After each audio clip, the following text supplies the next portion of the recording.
Hey everybody, welcome back to my channel. So today we're going to be doing a 3D hibiscus flower for the summer nail series. I'm starting off with this white molding gel here. Everything I'm using will be listed below and shown on the side.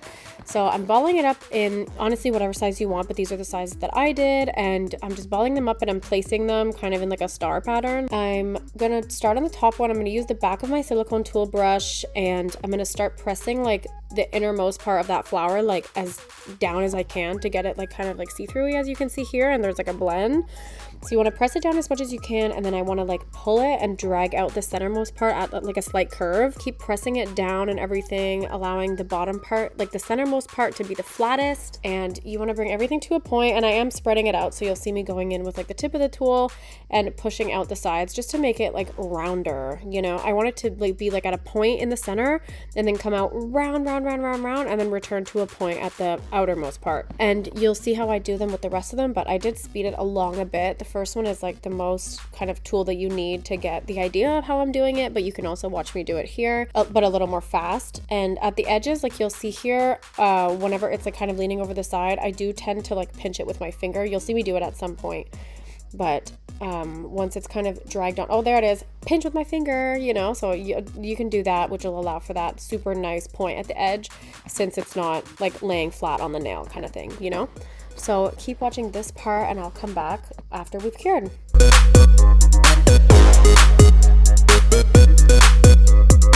After it's all cured, I'm going in with this little sponge tool and this beautiful light yellow shade, and I'm dabbing it all over the flower. I'm going to do like 3 coats of this, just because you could go in and paint it directly with like the polish of your choice, but I like the textured look, and I don't like it when it's too bright on there.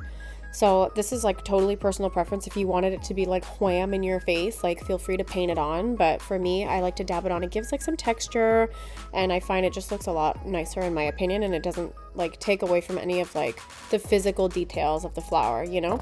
So this is like about my 3rd coat of the yellow, and then after the yellow has been cured all 3 times, I'm going in with the same tools, except I'm using this gel pod but in like a bright pink, and I'm dabbing it in the center. You'll see me twisting it around to kind of really get like that good blend. I also believe I did 3 layers of the pink. You could like stick it on really thick if you wanted, but like I said, I like to build it up, so you'll see me doing that here. I believe this is the final pink, but you can see how it really illuminates in the center there. That's exactly what I wanted. I also am going to go in and make sure that all those edges are really nice and smooth. Oh, there's another layer, so there you go. But so after that's finished and cured, I'm going to go in with that same pink gel pod polish, and I'm going to go in with a dotting tool, and I'm going to add some dots that are thicker towards the point, the outermost point, and they kind of thin out towards the center, so they'll kind of blend more in with that ombre. So you could do this how you'd like as well. I just like this look a lot. It brings some attention to the outermost parts of the flower, but not taking away from the inside at all.